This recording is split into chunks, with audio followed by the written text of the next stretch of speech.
வேலின் நடுவே தனித்துவான வாசமாயிருக்கிற உமது சுதந்திரமான மந்தையாகிய உம்முடைய ஜனத்தே உமது கோலினால் மே தொருளோம், உமது கோலினால் மே தொருளோம், உமது கோலினால் மே தருளோம், உமது கோலினால் மே தருளோம்.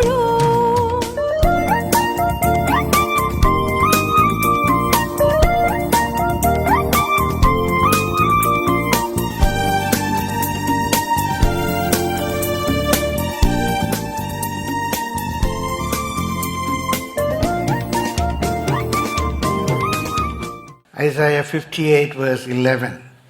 ஏசாயா 58:11 வாசியுங்கள். கர்த்தர் நித்தமும் உன்னை நடத்தி, கர்த்தர் நித்தமும் உன்னை நடத்தி, he shall guide thee continually. இன்றைக்கு ஆரம்பிக்கிறார், உன்னை கரம் பிடிக்கிறார். he shall guide thee continually. He shall guide you always. எப்பொழுதும் உன்னை வழி நடத்துவாராக. நம்பர் 1, கர்த்தர் உன்னை நித்தமும் நடத்தி. நம்பர் 2, மகா வறட்சியான காலங்களில் உன் ஆத்துமாவை திருப்தியாக்கி. வாழ்க்கையில் சில மகா வறட்சியான காலங்கள் வரும். ஏன் இப்படி நடக்கு, ஏன் எனக்கு மட்டும் இப்படி இருக்கு? இப்படிப்பட்ட மகா வறட்சியான காலங்களிலேயும் உங்கள் சைக்கி, உங்கள் மனம், உங்கள் உளம், உங்கள் மனதை திருப்தியாக்கி. நம்பர் 3, உன் எலும்புகளை நினமுள்ளதாக்குவார். ஆவியின் முறிவினால எலும்புகள் உலர்ந்து போகும். Because of the brokenness of the spirit, our bones will become dry. It will lose its marrow. It's a simple science. இது ஒரு சாதாரண அறிவியல் காரியம். எலும்புங்கிறது நம்முடைய நம்பிக்கையை காட்டு. நம்முடைய எலும்புகளை, நம்முடைய நம்பிக்கையை நினமுள்ளதாக்குவார், நல்ல மேர உள்ளதாக்குவார். ஆவியின் முறிவுனால எலும்புகள் உலர்ந்து போக விட மாட்டார். ஏசப்பா ஏசப்பா அப்படின்னு 4 தடவை சொன்னோன்னா எலும்பு ட்ரை ஆகிடும். எலும்புகளை உலர பண்ண விட மாட்டார். அவர் நித்தமாக நடத்துவார். பிரியமல் வறட்சியான காலங்களில் திருப்தி ஆக்குவார். நம்முடைய எலும்புகளை நினமுள்ளதாக்குவார். ஆக்கி என்ன செய்கிறாரா, நீ நீர் பாய்ச்சலான தோட்டத்தை போலவும் வற்றாத நீரூற்றை போலவும் இருப்பாய். இப்படி ஆண்டவர் செய்யும்போது நம்ம நீர் பாய்ச்சலான தோட்டத்தை போல இருப்போம். Well watered garden. நம்முடைய வாழ்க்கை, நம்முடைய குடும்பம் ஒரு வெல் வாட்டர்ட் கார்டன், நல்ல செழிப்பாக வளமுடன் நம்ம வாழ முடியும். ஏன்னா அவர் என்ன செய்கிறாரு, டெய்லி நம்ம நடத்துகிறாரு, நம்ம ஆத்மாவை திருப்தி ஆக்குறாரு, நம்முடைய எலும்புகள், நம்முடைய நம்பிக்கை அதை நினமுள்ளதாக்குறாரு, அதில் ஒரு மேரம் இருக்க பண்ணுறாரு. பிரியமானவரை ஓடினாலும் நம்ம இளைப்படைய மாட்டோம், நடந்தாலும் களைப்படைய மாட்டோம். அப்படி நம்முடைய வாழ்க்கை இருக்கும்போது நம்முடைய வாழ்க்கை ஒரு நீர் பாய்ச்சலான தோட்டமாக இருக்கும். எரேமியா 31:12 வாசிங்க. அவர்கள் வந்து, அவர்கள்லாம் யார்? சிறைப்பட்டு போனவங்க. அவங்க சிறைப்பட்டு போனவங்க. சிறைப்பட்டு போன அவங்க வந்து சீயோனின் உச்சியிலே கம்பீரித்து. சீயோன் என்றால் தேவனுடைய சபையை கட்டுறாங்க. அவங்களுடைய தேசம் இன்றைக்கு ஆவிக்குரிய பிரகாரமாக சபை. அப்போது கர்த்தர் நம்மை விடுவித்து நம்ம வந்து சபையில் கம்பீரித்து. கர்த்தர் அருளும் கோதுமை, கர்த்தர் அருளும் கோதுமை, திராட்சரசம், எண்ணெய், ஆட்டுக்குட்டிகள், கன்றுக்குட்டிகள், இது எல்லாத்துக்கும் ஆவிக்குரிய பொருள் உண்டு. பிரியமானவர்களே, தேவன் அருளும் கோதுமை நம்முடைய அடிப்படை தேவை, நம்முடைய உணவு, நம்முடைய அடிப்படை தேவையை கர்த்தர் சந்திக்கிறார். அப்புறம் திராட்சரசம் மகிழ்ச்சியை காட்டு, கர்த்தர் நமக்கு மகிழ்ச்சி தர்றார். எண்ணெய் செழுமையை காட்டு, கொழுப்பு நல்ல செழுமையை தர்றார். ஆட்டுக்குட்டிகள், பிரியமானது அந்த நாட்கள் ஆட்டுக்குட்டி அதிகமாக அவங்க சாப்பிட்றதுக்கு பயன்படுத்தலை, பலிக்கு தான் அதிகமாக பயன்படுத்தியிருக்காங்க. அதனால் ஒரு ரிலீஜியஸ் லைஃப். கன்றுக்குட்டிகள் அவங்களுடைய உணவாக பயன்படுத்தியிருக்காங்க. பிரியமானவர்களே, இதற்காக ஓடி வருவார்கள். அவருடைய ஆத்மா இப்படி ஆண்டவர் செய்யும்போது நம்முடைய ஆத்மா எப்படி இருக்குமா, நீர் பாய்ச்சலான தோட்டம் போல் இருக்கும். கடந்த ஒரு சில நாட்களாக இந்த சத்தம் எனக்குள்ளே தொனித்து கொண்டே இருக்குது. குறிப்பாக ஒரு சிலரை நான் நினைக்கும் போது ஆண்டவரே என் உள்ளத்தில் பேச, அவன் வாழ்க்கை நீர் பாய்ச்சலான தோட்டமாக இருக்கும், அவளுடைய வாழ்க்கை நீர் பாய்ச்சலான தோட்டமாக இருக்கும். His life will be a watered garden அப்படின்னு என் மனசுக்குள்ளே வந்துக்கிட்டே இருக்கு. கர்த்தருடைய பரிசுத்த நாமத்துக்கு மகிமை உண்டாவதாக. பிரியமானவர்களே, இப்படி நம்முடைய வாழ்க்கை நீர் பாய்ச்சலான தோட்டமாக இருக்கணும்னா, நம்ம ஒரு நீர் பாய்ச்சலான தோட்டமாக இருக்கணுமானா ஆண்டவர் நம்முடைய வாழ்க்கையில் என்னென்ன செய்வார்? It's a very big huge passage. எரேமியா 30, 31, 32 குறிப்பாக இன்னும் வேதத்தில் பல இடங்கள் நீ குறிச்சிக்கோங்க. எரேமியா 30, 31, 32 அதிகாரங்களில் நம்ம பார்க்குறோம் இறைவன் நமக்கு என்ன செய்வார் அப்படின்னு அங்கெல்லாம் குறிக்கப்பட்டிருக்கு. இன்றைக்கி 31 அதிகாரத்தை மட்டும் நம்ம கவனிக்கிறோம். இது கர்த்தர் கொடுக்குற வார்த்தை. என் வாழ்க்கை ஒரு நீர் பாய்ச்சலான தோட்டமாக இருக்கும். எனக்கு கர்த்தர் கொடுக்குற வாழ்க்கை ஒரு நீர் பாய்ச்சலான தோட்டமாக இருக்கும். என்ன பார்க்குறோம்? 1ஆம் வசனம் வாசியுங்கள். அக்காலத்திலே நான் இஸ்ரவேலின் வம்சங்களுக்கெல்லாம் தேவனாயிருப்பேன், அவர்கள் என் ஜனமாய் இருப்பார்கள் என்று கர்த்தர் சொல்லுகிறார். நான் இஸ்ரவேலின் ஜனங்களுக்கெல்லாம் நான் தேவனாக இருப்பேன். தேவனாக இருப்பேன் என்றால் ஆளினாலாக இருப்பேன், எல்லாத்துக்கும் எல்லாமா இருப்பேன். என் பிள்ளைகளுக்கு நான் எல்லாத்துக்கும் எல்லாமா இருப்பேன். அவங்க ஏன் ஜனமாக இருப்பாங்க. அவங்க பிசாசுடைய பிள்ளைகளாகவோ உலகத்தின் பிள்ளைகளாகவோ இருக்க மாட்டாங்க. அவங்க ஏன் ஜனமாக இருப்பாங்க. நான் அவர்களை ஏற்றுக்கொண்டவர்களுக்கு பிதாவாக இருப்பேன். அதனால தான் 9வது வசனத்தில் வாசிக்கிறோம், அழுகையோடும் விண்ணப்பங்களோடும் வருவார்கள், அவர்களை வழி நடத்துவேன், அவர்களை தண்ணீருள்ள நதிகள் அண்டைக்கு இடராத செம்மையான வழியிலே நடக்க பண்ணுவேன். இஸ்ரவேலுக்கு நான் பிதாவாயிருக்கிறேன், நான் அவர்களுக்கு பிதாவாயிருக்கிறேன். எப்ராயிம் என் சேஷ்ட புத்திரனா இருக்கிறான், என் மூத்த பிள்ளை. நான் உனக்கு அப்பாவா இருப்பேன், நீ எனக்கு பிள்ளையா இருப்ப. அதைத்தான் திரும்ப சொல்றாரு 32, 38. அவர்கள் என் ஜனமாய் இருப்பார்கள், நான் அவர்கள் தேவனாய் இருப்பேன். அவர்கள் என் ஜனமாய் இருப்பார். அப்போ நம்முடைய வாழ்க்கை எப்படி இருக்கும்? நீர் பாய்ச்சலாம். God is my God, my personal God, and I am his child. இந்த உறவு வரும்போது நம்முடைய வாழ்க்கை கண்டிப்பாக நல்ல நீர் பாய்ச்சலான ஒரு தோட்டம் போல் இருக்குமா. அது எப்படி வாசிக்கிறோம்? 2 கொரிந்தியர் 6ஆம் அதிகாரம் 14 to 18 வரை. அந்நிய நுகத்திலே அவிசுவாசிகளும் பிணைக்கப்படாது இருப்பீர்களாக. நீதிக்கும் அநீதிக்கும் சம்பந்தம் ஏது? ஒளிக்கும் இருளுக்கும் ஐக்கியம் ஏது? கிறிஸ்துவுக்கும் பேலியாளுக்கும் இசைவேது? விசுவாசிக்கு பங்கேது? தேவனுடைய ஆலயத்துக்கும் விக்கிரகங்களுக்கும் சம்பந்தம் ஏது? நான் அவர்களுக்குள்ளே வாசம் பண்ணி அவர்களுக்குள்ளே உலாவி அவர்கள் தேவனாய் இருப்பேன், அவர்கள் என் ஜனமாய் இருப்பார்கள் என்று தேவன் சொன்னபடி நீங்கள் ஜீவனுள்ள தேவனுடைய ஆலயமாய் இருக்கிறீர்களே. ஆனபடியால் நீங்கள் அவர்கள் நடுவில் இருந்து புறப்பட்டு பிரிந்து போய் அசுத்தமானதை தொடாதிருங்கள் என்று கர்த்தர் சொல்லுகிறார். அப்பொழுது நான் உங்களை ஏற்றுக்கொண்டு உங்களுக்கு பிதாவாய் இருப்பேன், நீங்கள் எனக்கு குமாரரும் குமாரத்திகளுமாய் இருப்பீர்கள். நீங்க எனக்கு குமாரரும் குமாரத்திகளுமாய் இருப்பீர்கள். இயேசு நாமத்தில் சொல்றேன், let God be gone, let God be gone. என்ன நடந்துச்சு நடந்தது, போனது போகட்டும். ஆண்டவர் உமக்கு பிரியமாக நடக்க இன்றைக்கு நான் என்னை ஒப்பு கொடுக்குறேன். ஆண்டவர் உமக்கு பிரியமாக நடக்க என்னென்னாலும் ஈவில் அதை விட்டு நான் என்னை வெள்ளைக்கு காத்துக்கிறேன். ஒன்றே ஒன்று, நீர் எனக்கு பிதாவாயிரும், நான் உமக்கு குமாரனாக இருக்கணும், நான் உமக்கு குமார்த்தியாக இருக்கணும். அப்படியானா நம்முடைய வாழ்க்கை ஒரு நீர் பாய்ச்சலான தோட்டமாக இருக்கும். ஏன் தெரியுமா? முதல் குறிப்பு, acceptance of the almighty God. சர்வ வல்லமையுள்ள தேவன் என்ன அவருடைய பிள்ளை, வானத்தையும் பூமியை அண்ட சராசரத்தையும் பட்ட created the whole universe accepts me as his child. கண்டிப்பாக என் வாழ்க்கை ஒரு நீர் பாய்ச்சலான தோட்டமாக இருக்கும். So acceptance of the almighty God makes my life a water garden. 2வதாக பிரியமானவர்களே, எரேமியா 31:11. நம்ம 31 அதிகாரத்தை மாத்திரம் தான் கான்சென்ட்ரேட் பண்ணுறோம். கர்த்தர் யாக்கோபை மீட்டு அவனிலும் பலத்தனுடைய கைக்கு அவனை நீங்களாக்கி விடுவிக்கிறார். கர்த்தர் நம்மை விட பலத்தவனுடைய கைக்கு. உள்ளது கெட்ட பழக்கத்தை விடவே முடியல, என்னை விட ஸ்ட்ராங்காக இருக்கு. குடியை விடவே முடியலை, இல்லை அந்த மொபைலை விடவே முடியலை, என்னை விட நான் விடணும்னு நினைக்கிறேன், என்னால் விட முடியலை. கர்த்தர் என்ன செய்கிறாரு? நம்மை விட பலத்தவனுடைய கைக்கு நம்மளை விடுவிக்கிறார். God delivers us even from the hand that is stronger than ours. என்னால் விட முடியலை.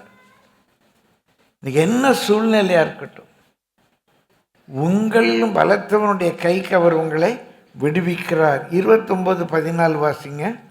ஃபஸ்ட்டு சுந்தர அடிக்கடி இந்த வசனத்தை சொல்லிகிட்டே இருப்பாங்க. 29:14 நான் உங்களுக்கு காணப்படுவேன் என்று கர்த்தர் சொல்லுகிறார். நான் உங்களுக்கு சிறையிருப்பை திருப்பி, நான் உங்களுடைய சிறையிருப்பை திருப்பி, நான் உங்களை துரத்திவிட்ட எல்லா ஜாதிகளிலும் எல்லா இடங்களிலும் இருந்து உங்களை சேர்த்து, நான் உங்களை விலக்கி இருந்த ஸ்தலத்துக்கே உங்களை திரும்பி வர பண்ணுவேன் என்று கர்த்தர் சொல்லுகிறார். உங்களுடைய சிறையிருப்பை திருப்பு. ஏதோ ஒன்றில் மாட்டிக்கிட்டு இருக்கீங்க, ஏதோ ஒரு சண்டையில் மாட்டிக்கிட்டு இருக்கிறீங்க, வாழவே விருப்பம் இல்லை, அதில் போய் இப்படி மாட்டிக்கிட்டேன், இல்லை இந்த குடும்பத்தில் போய் மாட்டிக்கிட்டேன், இந்த பையன்கிட்ட போய் மாட்டிக்கிட்டேன், இந்த கடன் பிரச்சனையில் மாட்டிக்கிட்டேன், என்னால் வெளியே வரவே முடியலை. இன்றைக்கு இந்த 1ஆம் தேதி காலையில் ஏதோ சொல்லணும் என்பதற்காக இல்லை, கர்த்தர் கொடுத்த வார்த்தையை நான் சொல்லுகிறேன். கர்த்தர் உங்கள் சிறையிருப்பை திருப்புவார். அல்லேலூயா. கரங்களை தட்டி கர்த்தர் எதுலேருந்து உங்களிலும் பலவானுடைய கையிலிருந்து அவர் மீட்பார். அதனால தான் அவர் சொல்கிறாரு, 30ஆம் அதிகாரம் 3ஆம் வசனம் வாசிங்க. சாப்டர் 30:3. இதோ நாட்கள் வரும் என்று கர்த்தர் சொல்லுகிறார், அப்பொழுது நான் இஸ்ரவேலும் யூதாவுமாகி என் ஜனத்தினுடைய சிறையிருப்பை திருப்பி, நான் அவர்கள் பிதாக்களுக்கு கொடுத்த தேசத்துக்கு அவர்களை திரும்பி வர பண்ணுவேன். 30:18 கர்த்தர் சொல்லுகிறது என்னவென்றால், இதோ நான் யாக்கோபுடைய கூடாரங்களின் சிறையிருப்பை திருப்பி அவன் வாசஸ்தலங்களுக்கு இரக்கம் செய்வேன். பெரியவன் நிறைய வசனம் இருக்கு, நீங்க குறிச்சுக்கோங்க. வேணா 31:23, 32:44, 33:7, 33:11, 33:26, இன்னும் நிறைய வசனம் இருக்கு. ஆண்டவர் உங்களுக்கு சிறை இருப்பை திருப்புவார். பிரியமானவர்களே, அதுக்கு நான் ஒரு தலைப்பு மனசில் கருத்தை கொடுத்தார். Awesome emancipation enact. எமான்சிபேஷன் சொன்னால் விடுதலை தான், ஆனால் முடியாத சூழ்நிலேருந்து கூட விடுவிக்கிறது.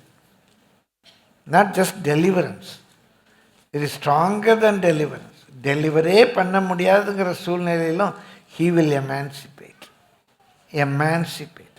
பிரியமானவர்களே, மிகவும் அற்புதமான விடுதலை கிடைக்கும்போது இது ஈஸியாக வரவே வராது. சில சாட்சி சொன்னேன், பயங்கர குடிகாரனாக இருந்தேன், அவர் ஆச்சரியமாக என்னை விடுவிச்சிட்டார்,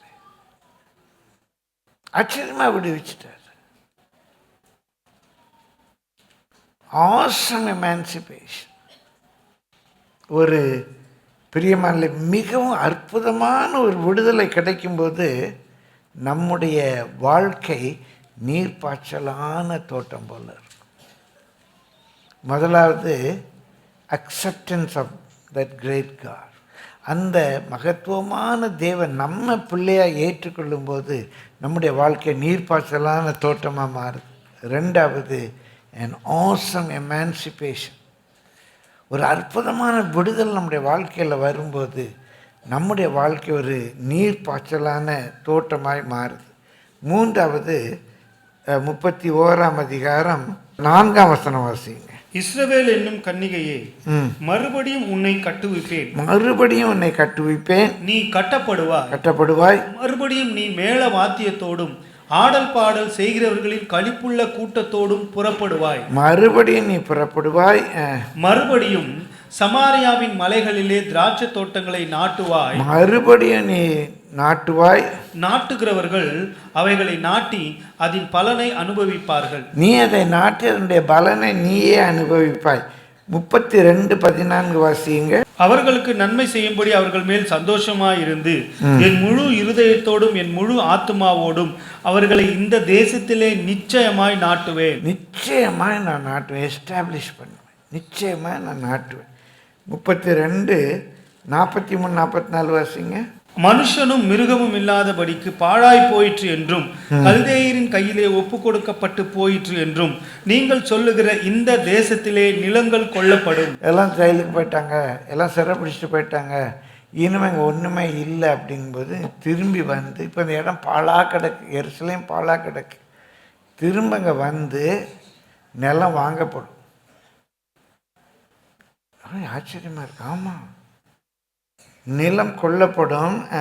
பென்யமீன் தேசத்திலும் எருசலேமின் சுற்றுப்புறங்களிலும் யூதாவின் பட்டணங்களிலும் மலைக்காடான பட்டணங்களிலும் பள்ளத்தாக்கான பட்டணங்களிலும் தென்திசை பட்டணங்களிலும் நிலங்கள் விலைக்கிரயமாக கொல்லப்படுகிற பத்திரங்களில் கையெழுத்து போடுகிறதும். இப்போ ரெஜிஸ்ட்ரேஷன்லாம் நடக்குமா? திரும்ப அவனை சிறையிருப்பை முதல்ல பிள்ளையை ஏற்றுக்கிறாரு, சிறையிருப்பை திருப்பி கொண்டு வர்றாரு. கொண்டு வந்த பிறகு அந்த தேசத்தில் ஒன்று நிலை நாட்டுகிறார். எல்லாம் வாங்கி பத்திரம்லாம் என்ன ஜெயிலுக்கு சிறையிருப்புக்கு போயிட்டேன், அடிமைத்தனத்துக்கு போயிட்டேன், எனக்கு வாழ்க்கையே இல்லைன்னு நினைக்கிறேன். உனக்கு கர்த்தர் நல்ல செழிப்பான வாழ்க்கையை கொடுக்குறார். He will establish you. வாசிங்க. அதற்கு முத்திரையிடுகிறதும் அதற்கு சாட்சி வைக்கிறதும் உண்டாயிருக்கும். அவர்கள் சிறையிருப்பை திருப்புவேன் என்று கர்த்தர் சொல்லுகிறார் என்றார். பிரியமானவர்களே, சிறையிருப்பை திருப்புகிற கர்த்தர் பிரியமானவர்களே amazingly establishes you again. Amazingly. சில நாட்களாக அந்த செய்தியை அப்படியே பொங்கிக்கிட்டே இருக்கு. எந்த இடத்துலேருந்து கர்த்தரை விலக்கினாரோ அந்த இடத்துக்கு திரும்ப கொண்டு வந்து உன்னை நாட்டுவார். தீர்க்க தரிசனமாக சொல்கிறேன், எந்த இடத்துல ஒன்று அற்பமாக நினச்சாங்களோ, எந்த குடும்பத்தில் ஒன்று ஏளனமாக நினச்சாங்களோ, எந்த ஆஃபீஸில் ஒன்று ஏளனமாக பேசுனாங்களோ, எங்கேருந்து ஒன்று துரத்துனாங்களோ, எங்கேருந்து ஓடி போனாங்களோ, அந்த இடத்துல கர்த்தர் உன்னை உயர்த்துவார், உன்னை நிலை நாட்டுவார். அதான் என்னுடைய தேவன், அதான் நம்முடைய தேவன். கரங்களை தட்டி கர்த்தரை ஸ்தோத்திரிப்போமா. திரும்ப அதே இடத்துல உன்னை நிலை நாட்டுவார். எந்த வாய் ஒன்றும் இல்லாமல் போயிட்டான்னு சொல்லிச்சோ, பிரியமானவர்களே, அந்த வாய்ஸ் ஹெப்சிபா, பியூலா, யாரு? கைவிடப்பட்டவள், ஆதரவற்றவள். சொன்னவங்க சொல்றாங்க, இவா கர்த்தருக்கு பிரியமானவள், இவ கர்த்தருக்கு வாழ்க்கைப்பட்டவள். கண்டிப்பாக சொல்ல வைப்பார். இந்த இடத்துல நம்ம நிலை நாட்டுவார். Amazingly establishes again. அமேசிங்லி அதே இடத்துல திரும்ப திராட்சை தோட்டத்தை நடுறோம், நிலத்தை வாங்குகிறோம், வீடை கட்டுறோம், ஆடு மாடுகளை மேய்க்கிறோம். நிறைய வசனம் இருக்கு, வாசிக்க நேரமில்லை. 4வது குறிப்புக்கு வேகமாக கடந்து போகிறேன். பிரியமான எரேமியா 31:13. அப்பொழுது கன்னிகைகளும் வாலிபரும் முதியோரும் கூட ஆனந்த களிப்பாய் மகிழ்வார்கள். நான் அவர்கள் துக்கத்தை சந்தோஷமாக மாற்றி அவர்களை தேற்றி அவர்கள் சஞ்சலம் நீங்க அவர்களை சந்தோஷப்படுத்துவேன். பிரியமானவர்களே, எப்போ நம்முடைய வாழ்க்கை ஒரு நீர் பாய்ச்சலான தோட்டமாக காணப்படும், நல்ல சந்தோஷம், அன்ஸ்பீக்கபிள் ஜாய், சொல்லி முடியாத ஒரு சந்தோஷம், உங்கள் துக்கம் சந்தோஷமாக மாறும். உங்கள் யுத்த நாள் கர்த்தர் சொல்லிட்டார், உங்கள் யுத்த நாட்கள் முடிந்து போயின்னு, இனி பிரச்சனை சண்டெல்லாம் இல்லை, பட்டயத்தெல்லாம் மண்வெட்டி அடிக்க போகிறோம், ஈட்டியெல்லாம் அறிவாள், கதிர்கள் அறுக்கிற கருவியாக, சஞ்சலமும் தவிப்பும் ஓடிப்போம். கர்த்தர் நம்முடைய வாழ்க்கையை சந்தோஷத்தினால நிரப்ப. சந்தோஷம் பொங்குது, சந்தோஷம் பொங்குது, சந்தோஷம் என்னில் பொங்குது. நல்ல சந்தோஷமாக இருக்கு. மன மகிழ்ச்சி சிறந்த ஔஷதம். வாய் விட்டு சிரித்தால் நோய் விட்டு போ. கர்த்தர் நம்ம நிறைய வசனம் இருக்கு, நல்ல சந்தோஷமாக இருக்க பண்ணுவார். கணவன், மனைவி, பெற்றோர், பிள்ளைகள், பிரியமல்ல, சண்டை, சச்சரவு, அழுக, இதெல்லாம் பிசாசினுடைய கிரியை. சங்கீதம் 144 பார்க்குறோம். குடி ஓடி போகுதல் இராதுன்னு இருக்கு. குடி ஓடி போகுதல் எனக்கு வீட்டில் இருக்கவே பிடிக்கல. சின்ன பிள்ளைங்க சொல்கிறாங்க, நான் ஹாஸ்டலுக்கு போகிறேன், எனக்கு எங்கள் வீட்டில் இருக்கவே பிடிக்கல, இந்த ரூல்ஸ் எல்லாம் பிடிக்கல. பிரியமா, சின்ன பிள்ளைங்க சூசைட் பண்ணுறாங்க. பெரிய பெரிய பணக்காரங்க சூசைட் பண்ணுறாங்க. சந்தோஷம் இல்லை வாழ்க்கையில், குடும்பத்தில் சந்தோஷம் இல்லை. பிரியமானவர்களே, கர்த்தர் நமக்கு அவருடைய சந்தோஷத்தை தரும்போது, சந்தோஷத்தால் நம்ம நிரப்பும்போது நம்முடைய வாழ்க்கை நீர் பாய்ச்சலான தோட்டம் போல இருக்கும். ஆச்சரியமாக நம்ம அவரை நிலைநாட்டுறார். இங்கே 4வது பார்க்குறோம், when abounding with abundant joy, மிகுந்த மகிழ்ச்சியினால் நிறைந்து இருக்கும்போது, நிரம்பி வழியும் போது, அபவுண்டிங்னா நிரம்பி வழிகிறது, with abundant joy, abundantனா நிறைவான சந்தோஷத்தினால், பூரண சந்தோஷத்தினால், மகிழ்ச்சியினால் நம்ம நிரப்பும்போது நம்ம வாழ்க்கையை பார்த்தாலே வாடி வதங்கி, ஐயோ நாங்கள் சாப்பிட்டு ஒரு வாரம் ஆச்சு, நாங்கள் சந்தோஷமாக இருந்து 3 மாதம் ஆச்சு, 1 வருஷமாக பேச்சுவார்த்தை இல்லை, அழுதுகிட்டே தான் இருக்கும். இன்றைக்கு இந்த 1ஆம் தேதி காலையில் இயேசுவின் நாமத்தில் தேவ ஊழியக்காரனாக சொல்கிறேன், உங்கள் வாழ்க்கையில் சந்தோஷத்தை கர்த்தர் நிறைவாய் தருகிறார். பிரியமானவர்கள், இயேசு சொன்னார், கிவ் யூ அன்ஸ்பீக்கபிள் ஜாய், சொல்லி முடியாத சந்தோஷம். இங்கே என்ன பார்க்குறோம், உங்கள் துக்கம் சந்தோஷமாய் மாறும். அப்படி நம்முடைய துக்கம் சந்தோஷமாய் மாறும்போது நம்முடைய வாழ்க்கை ஒரு நீர் பாய்ச்சலான தோட்டமாக இருக்கும். இன்னும் ஒன்று கூட நம்ம பார்த்து ஜெபத்தை கடந்து போவோம். 14ஆம் வசனம் வாசியுங்கள். ஆசாரியர்களின் ஆத்துமாவை கொழுமையானவைகளினால் பூரிப்பாக்குவேன், என் ஜனங்கள் நான் அளிக்கும் நன்மையினால் திருப்தியாவார்கள் என்று கர்த்தர் சொல்லுகிறார். பிரியமானவர்களே, மிக மிக முக்கியமானது, உளவியல் ரீதியாக நான் சொல்கிறேன், நம்முடைய வாழ்க்கை ஒரு ஃப்ளரிஷிங் லைஃபாக, ஒரு நீர்ப்பாய்ச்சலான தோட்டமாக காணப்பட வேண்டும் என்றால் ரொம்ப ரொம்ப முக்கியமான, நல்ல கவனிங்க, ரொம்ப ரொம்ப முக்கியமான கண்டென்ட்மெண்ட், திருப்தி. இந்த திருப்திங்கிற ஒன்று இல்லை அப்படின்னா வாழ்க்கை சந்தோஷமே இருக்கு. அந்த திருப்தி யார் தாரா? எப்படி திருப்தி வரும்? இது உளவியல் ரீதியாக ஏன் திருப்தி இல்லை? நிறைய பணக்காரங்களுக்கு திருப்தி இல்லை, பெரிய புகழ் பெற்றவங்களுக்கு திருப்தி இல்லை. ஏன் திருப்தி இல்லை? எப்படி திருப்தி வரும்? பிரியமானவர்களே, எவ்வளவுதான் நமக்கு இருந்தாலும், எனக்கு தெரிஞ்ச ஒருத்தருடைய மகா உண்மையாக நடந்தது, வேடிக்கை சொல்ல அவரே என்று சொன்னது, நம்ம சபையில் இல்லை, ரொம்ப முன்னால். அந்த டிசம்பர் மாதம் 31ஆம் தேதி முடிய போகிற அந்த சர்ச்சுக்கு போனோம். ரொம்ப அப்செட் ஆகிட்டேன்,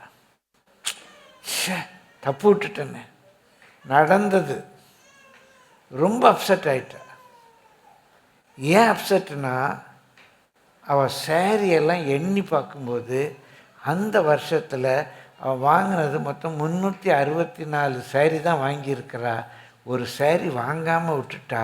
ஐயையோ, நான் ஒரு சேரீ வாங்கலையே. நான் 364 சேரீ அவளுக்கு திருப்தியை தரல, ஒரு சேரீ வாங்கலையேன்னு வருத்தப்பட்டேன்.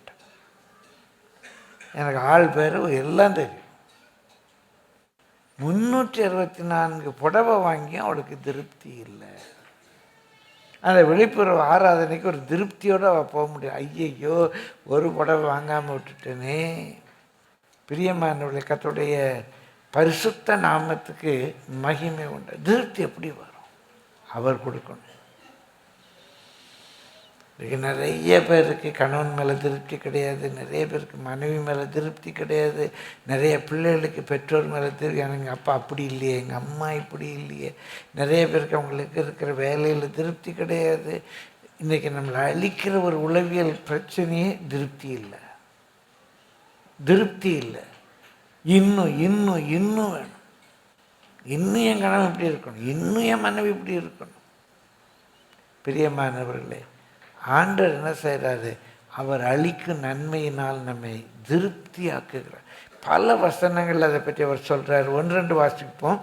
சங்கீதம் 36:8 வாசியுங்கள். Psalm 36:8. உமது ஆலயத்தில் உள்ள சம்பூர்ணத்தினால் திருப்தி அடைவார்கள். உம்முடைய ஆலயத்தில் உள்ள சம்பூர்ணத்தினால் திருப்தி அடைவார். இன்றைக்கி நம்ம கர்த்தர் ஆவிக்குரிய சபையை தராரு, போகிறோம், அங்கே பாட்டு பாடுறோம், தேவனை தொழுது கொள்கிறோம், வசனம் கேட்குறோம், சாட்சிகளை கேட்குறோம். பிரியமானவுள்ள நிறைய பேருக்கு திருப்தியே வர்றது. அதில் 2 குறை சொல்லிட்டு போவோம். நம்ம சபையில் அப்படி யாரும் அதிகமாக கிடையாது. பிரியமானவர்களே, ஆலயத்தின் நன்மையினால் அவர் நம்மை திருப்தியாக்குகிறார். சங்கீதம் 65:4 வாசிங்க. உம்முடைய பிரகாரங்களில் வாசமாயிருக்கும்படி நீ தெரிந்து கொண்டு சேர்த்து கொள்ளுகிறவன் பாக்கியவான். உம்முடைய பரிசுத்த ஆலயமாகிய உமது வீட்டின் நன்மையால் திருப்தியாகும். மத்தேயு 5:6 வாசிங்க. மத்தேயு 5:6. நீதியின் மேல் பசிதாகம் உள்ளவர்கள் பாக்கியவான்கள், அவர்கள் திருப்தி அடைவார்கள். ஒரு பேசேஜ் கூட வாசிப்போம். யோவேல் 2:21 முதல். தேசமே பயப்படாதே, மகிழ்ந்து களிகூறு, கர்த்தர் பெரிய காரியங்களை செய்வார். வெளியின் மிருகங்களே பயப்படாதேயுங்கள், வனாந்திரத்திலே மேய்ச்சல்கள் உண்டாகும், விருட்சங்கள் காய்களை காய்க்கும், அத்திமரமும் திராட்சை செடியும் பலனை தரும். சீயோன் குமாரரே, உங்கள் தேவனாகிய கர்த்தருக்குள் மகிழ்ந்து களி கூறுங்கள். அவர் தக்கபடி உங்களுக்கு முன்மாரியை கொடுத்து உங்களுக்கு முன்மாரியையும் பின்மாரியும் ஏற்கனவே வருஷிக்க பண்ணுவார். களங்கள் தானியத்தால் நிரம்பும், ஆலைகளில் திராட்சரசமும் எண்ணெயும் வடிந்தோடும். நான் உங்களிடத்தில் அனுப்பின என் பெரிய சேனையாகிய வெட்டுக்கிளிகளும் பச்சை கிளிகளும் முசுக்கட்டை பூச்சிகளும் பச்சை புழுக்களும் பட்சித்த வருஷங்களின் விளைவை உங்களுக்கு திரும்ப அளிப்பேன். நீங்கள் சம்பூர்ணமாக சாப்பிட்டு திருப்தி அடைந்து உங்களை அதிசயமாய் நடத்தி வந்த உங்கள் தேவனாகிய கர்த்தருடைய நாமத்தை துதிப்பீர்கள். என் ஜனங்கள் ஒருபோதும் வெட்கப்பட்டு போவது இல்லை. நான் இஸ்ரவேலின் நடுவில் இருக்கிறவர் என்றும் நானே உங்கள் தேவனாகிய கர்த்தர் வேறொருவர் இல்லை என்றும் அறிந்து கொள்வீர்கள். பிரியமானவர்களே, இப்போ நீங்கள் ஒருவேளை குடும்பம் உட்காந்துருக்கீங்க, husband and wife, parents, children பக்கத்தில் இருக்கீங்கன்னா உங்கள் குடும்பத்தில் உள்ளவங்க கையை பிடிச்சிட்டு, உங்கள் ஹஸ்பண்ட் கையை பிடிச்சி, உங்கள் ஒய்ஃப் கையை பிடிச்சி தயவுசெய்து அவங்க முகத்தை பார்த்து சொல்லுங்கள், நாம் ஒருபோதும் வெட்கப்பட்டு போவதில்லை. சொல்லுங்கள், ஒன்றும் வைக்க விடணும். பக்கத்தில் இருக்கவங்கள்ட்ட சொல்லுங்கள், உங்கள் ஹஸ்பண்ட்டை சொல்லுங்கள், உங்கள் ஒய்ஃப்ட்ட சொல்லுங்கள், நீங்கள் ஒருபோதும் இயேசு நாமத்தில் சொல்கிறேன், நீங்கள் ஒருபோதும் வெட்கப்பட்டு போக கர்த்தர் விட மாட்டார். நீ வெட்கப்பட்டு போவது இல்லை. ஆண்டவர் உங்களை திருப்தியாக்குவார். போதும் என்ற மனதினுடைய தேவ பக்தியை மிகுந்த ஆதாய். போதும் என்ற மனமே பொன் செய்யும் மருந்து. பொண்ணுனால செய்கிற ஒரு பெரிய மருந்து, ஹீலிங் வெர்ச்சியூ சாட்டிஸ்ஃபேக்ஷன். சைக்கலாஜிக்கலாக நம்ம வைத்திருக்க சூழ்நிலையில் நமக்கு ஒரு திருப்தி கிடைக்குமா? பெரிய மல்ல 2 பேர் ஃப்ரெண்ட்ஸு. ஒருத்தருடைய மனைவி கொஞ்சம் நல்லா புரிஞ்சுக்கிட்டு நடப்பாங்க. இன்னொருத்தருடைய மனைவி அவங்க கொஞ்சம் எதிர்த்து பேசுவாங்க. ஒரு நாள் இவர் தான் ஃப்ரெண்டுகிட்ட சொல்கிறார், ஃப்ரெண்ட்ஸு நடந்தது, இவங்களும் பேரெல்லாம் தெரியும் எனக்கு. ஃப்ரெண்டுகிட்ட சொல்கிறாரு, உனக்கு கிடைச்ச மாதிரி மனைவி எனக்கு கிடைக்கல, உனக்கு கிடைச்ச மாதிரி எனக்கு கிடைக்கல அப்படின்னு. ஆனால் இவர் பதில் சொன்னார், எனக்கு ஏற்ற மனைவி எனக்கு கிடைச்சது, உனக்கு ஏற்ற மனைவி உனக்கு கிடைச்சிருக்குன்னார். உனக்கு இந்த மனைவி தான் சரி அப்படின்னு ஆண்டவர் எனக்கு ஏற்ற மாதிரி மனைவி கொடுத்துருக்காரு, உனக்கு ஏற்ற மாதிரி மனைவி கொடுத்துருக்காரு. திருப்தி இல்லை, பிரியமாக இல்லை. கர்த்தர் நம்ம கொடுக்க நம்முடைய வாழ்க்கை ஒரு நீர்ப்பாய்ச்சலான தோட்டமாக இருக்குன்னா கர்த்தர் நம்மை திருப்தி ஆக்குவா. என்னென்ன குறைவுகளை நிறைவாக்கணுமோ, என்னென்னத்தை எங்கெங்கே கரெக்ட் பண்ணுமோ, நம்முடைய வாழ்க்கையை கர்த்தர் திருப்தி ஆக்குவார். பிரியமானவர்களே, assuring absolute satisfaction. He assures. உன்னுடைய வேலை, உன்னுடைய சபை, உன்னுடைய குடும்பம், உன்னுடைய எல்லாத்துலேயும் He assures absolute satisfaction. 5 காரியங்கள் பார்த்தோம். அக்செப்டன்ஸ் ஆஃப் தி ஆல்மைட்டி, சர்வ வல்லவர் நம்ம ஏற்றுக்கொள்ளும்போது. ஆசம் எமான்சிபேஷன் enacted, ஒரு மிகவும் அற்புதமான ஒரு விடுதலை கிடைக்கும்போது. அமேசிங்லி எஸ்டாப்ளிஷ்ட் அகெயின், மீண்டுமாக ஆச்சரியப்படத்தக்க விதமாய் நம்மை நாட்டும்போது. Number 4, abounding with abundant joy. மிகுந்த மகிழ்ச்சினால் நம்ம நிறைந்து இருக்கும்போது. Assuring absolute satisfaction. எல்லாவற்றிலும் வேலை, குடும்பம், பிரியமல்ல என்னை தாழ்த்தி கர்த்தருக்கு மகிமையாக சொல்கிறேன். கர்த்தர் தம்முடைய நன்மையினால் என்னை திருப்தியாக்கியிருக்கு. ரட்சிக்கப்பட்டதிலிருந்து நல்ல வேலை கொடுத்தார். பிரியமானவர்களே, நல்ல மனைவி, நல்ல குடும்பம், நல்ல பெற்றோர், நல்ல பிள்ளைகள், நல்ல அடிக்கடி சொல்கிறேன், அதை திரும்பவும் சொல்கிறேன். நல்ல மருமக்கள்மா, நல்ல பேர பிள்ளைகள், நல்ல சபை, நல்ல உறவுகள், நல்ல நண்பர்கள், நல்ல அயலகத்தார். அவர் என்னை நன்மையினால் திருப்தி ஆக்கியிருக்கிறார். எனக்கு இது கிடைக்கலையே அப்படி நான் சொல்கிறதுக்கு ஒன்றுமே கிடையாது. எங்களை நல்லா நேசிக்கிற விசுவாசிகள், எங்களுக்காக ஜெபம் பண்ணுற விசுவாசிகள், எங்கள் தேவைகளை சந்திக்கிற விசுவாசிகள், நல்ல சபையாரை கர்த்தர் கொடுத்துருக்காரு. என்ன குறை இருக்குது? நம்ம இருக்கிற பகுதியில் நம்ம அவர்களுக்கு ஆசீர்வாதமாக வச்சுருக்கிறாரு. அவங்க எல்லாருமே நம்மகிட்ட அன்பாக இருக்கிறாங்க. கர்த்தருடைய கிருபை இது, கர்த்தருடைய கிருபை இது. என்னை தாழ்த்தி கர்த்தரை நன்றியோடு கூட துதிக்கிறேன். நம்மை அவர் திருப்தி ஆக்கும்போது நாம் நீர் பாய்ச்சலான தோட்டமாக இருப்போம். எப்படி அவர் நீர் பாய்ச்சுறாரு அதையும் நேற்று தியானித்த ஒரு 5 காரியங்கள். கர்த்தர் சித்தமானால் இன்னொரு நாள் எப்படி அவர் நம்ம நீர் பாய்ச்சுகிறார் அப்படிங்கிறத பார்க்கலாம். குறித்து கொள்ளுங்க. முதலாவது ரிவர் ஆஃப் லிவிங் வாட்டர்ஸ், ஜீவ தண்ணீரால் நம்ம நீர் பாய்ச்சுகிறார். 2வது பேரின்ப நதியினால். அது என்ன அர்த்தம்? ரிவர் ஆஃப் ஹிஸ் ப்ளஷர், அவருடைய சந்தோஷத்தினால நம்மை நீர் பாய்ச்சுகிறார். 3வது ஸ்ப்ரிங் ஆஃப் வாட்டர்ஸ், பிரியமானவர்களே, ஊற்று தண்ணீரினால். வாட்டர்ஸ் ஆஃப் சீல்டு வெல்ஸ், முத்தரிக்கப்பட்ட கிணறுனால. ரிவர் ஆஃப் காட், தேவ நதியினால். ரிவர் ஆஃப் காட், அவர் நம்முடைய வாழ்க்கையை நீர் பாய்ச்சலான தோட்டமாக. கச்சித்தமாக இதை குறித்து இன்னும் விவரமாக அந்த 5 காரியங்கள் என்னங்கிறத சொல்கிறேன். River of God, the pleasure of God, the spring of waters, பிரியமானவர்களே, the living waters, waters from a sealed well, spring of waters, ஊற்று தண்ணீர், முத்திரிக்கப்பட்ட துறவு, பேரின்ப நதி, தேவனுடைய நதி, ஜீவ நதி.